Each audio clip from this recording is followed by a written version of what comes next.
नमस्कार स्टूडेंट्स। हमारा टॉपिक चल रहा था बाल विकास की अवस्थाएं, जिसमें हमारी शैशवावस्था कंप्लीट हो चुकी थी।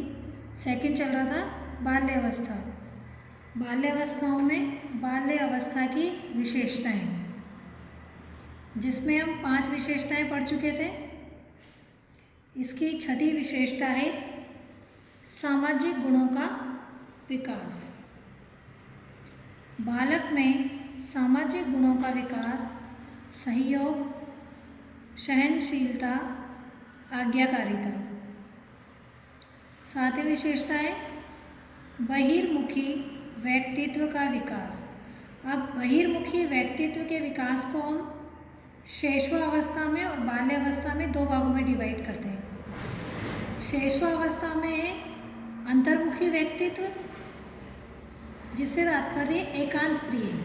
अंतर्मुखी व्यक्तित्व का है अपने में रहने वाला, जिसे एकांत में रहना पसंद है, या अपने में ही रुचि, या अपने लिए ही वो सोचता है, या अपने बारे में सोचता है। उसी प्रकार बाल्यावस्था में ये बहिर्मुखी व्यक्तित्व वाला बालक होता है। बहिर्मुखी व्यक्तित्व से मतलब है बाह्य जगत में रुचि। इसके बाह्य जगत में रुचि होने लगती है और इसको ऐसा महसूस होता है बाल्यावस्था में, जब बहिर्मुखी व्यक्तित्व वाला बालक होता है, कि बाहरी परिवेश से ज़्यादा संपर्क रहना पसंद करता है, जैसे बाहर खेलना, मित्र बनाना, पारिवारिक प्रोग्राम में भाग लेना इत्यादि। उसी प्रकार आठवीं विशेषता है संवेगों का दमन व प्रदर्शन।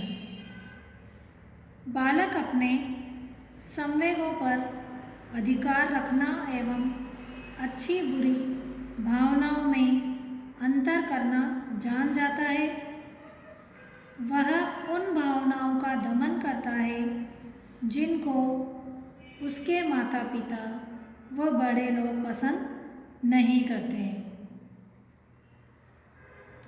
नेक्स्ट है संग्रह करने की प्रवृत्ति। संग्रह से तात्पर्य एकत्रित करना या एकत्र करना, वस्तुओं का संग्रह। बाल्यावस्था में बालक व बालिकाओं में संग्रह करने की प्रवृत्ति बहुत ज़्यादा होती है।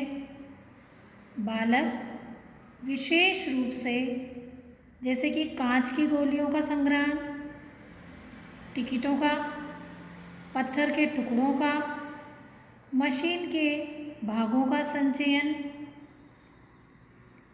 बालकों की रुचि होती है कई प्रकार की वस्तुएं। आपने देखा होगा कई प्रकार बचपन में, जिस प्रकार माचिस की डिब्बियां होती है, तो ऊपर जो चित्र बना हुआ रहता है, ऊपर वाले हिस्से को कलेक्शन करना, उन्हें एकत्रित करना। कई प्रकार की ऐसी चीज़ें होती है, जैसे सिक्के, पुराने सिक्कों का संग्रहण। वैसे ही बालिकाओं की रुचि होती है खिलौनों, जैसे गुड़िया, छोटी बड़ी या कई प्रकार की गुड़ियाओं का संग्रहण, कपड़ों के टुकड़ों का संग्रहण, या उनसे बनी हुई संग्रहण करके उसमें प्रवृत्ति का निर्माण करना। इसी प्रकार अगली विशेषता है निरुद्देश्य भ्रमण की प्रवृत्ति। बालक में बिना किसी उद्देश्य के इधर उधर घूमने की प्रवृत्ति अधिक होती है। जब भी बालक को बाहर निकलने का अवसर मिलता है, वह तुरंत बाहर जाने के बहाने खोजने लगता है और बिना कारणवश ही बाहर घूमने लगता है। इसी प्रकार मनोवैज्ञानिक बर्ट ने कहा है, लगभग 9 वर्ष के बालकों में आवारा घूमने, बिना छुट्टी लिए विद्यालय से भागना, आलस्यपूर्ण जीवन व्यतीत करने की भावना। इस अवस्था में बालक थोड़ा आलस्यपूर्ण होता है। कई मौके ऐसे ढूंढता है कि उसे विद्यालय ना जाना पड़े, या अगर विद्यालय पहुंच गया है तो किसी बहाने से छुट्टी लेकर घर पहुंच जाए या कहीं घूमने निकल जाए। उद्देश्यहीन रहता है वो इस अवस्था में। नेक्स्ट विशेषता है अपनी सामूहिक खेलों में रुचि।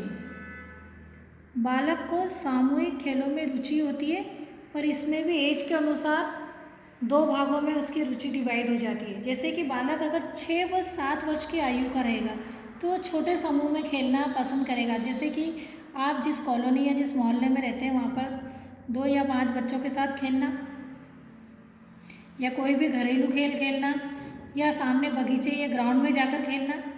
उसी प्रकार 11 व 12 वर्ष की आयु में बालक दलीय खेलों में भाग लेना पसंद करता है, जैसे क्रिकेट, कबड्डी इत्यादि, जहाँ पर 10-11 बच्चों का समूह हो या उसे बाहर जाकर खेलना हो, उसमें वह अधिक रुचि लेगा, ना कि वह गली के बच्चों के साथ खेलने की अपेक्षा। उसी प्रकार प्रोफेसर स्ट्रैंग ने कहा है, ऐसा शायद ही कोई खेल हो जिसे 10 वर्ष के बालक न खेलते हों, क्योंकि इस वर्ष की अवस्था में उन्हें खेल में अत्यधिक रुचि होती है। उससे संबंधित बाहर जितने भी बाहर खेलने वाले गेम होते हैं वो बालक बहुत रुचि कर खेलना पसंद करता है, जिसमें प्रमुख होता है क्रिकेट या कबड्डी, फुटबॉल, वॉलीबॉल या रेसिंग इत्यादि। नेक्स्ट विशेषता है अपनी रुचियों में परिवर्तन। 6 से 12 वर्ष की अवधि की अपूर्व विशेषता है। इसमें मानसिक रुचियों में स्पष्ट परिवर्तन होता है। मानसिक रुचियों में स्पष्ट मतलब इस प्रकार की जो रुचियाँ होती है बालक में, वो अपने मन से जुड़ी हुई रहती हैं।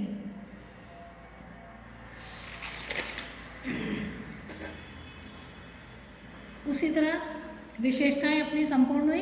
अगला टॉपिक चलेगा अपना बाल्य अवस्था में शिक्षा का स्वरूप, जो हम कल पढ़ेंगे।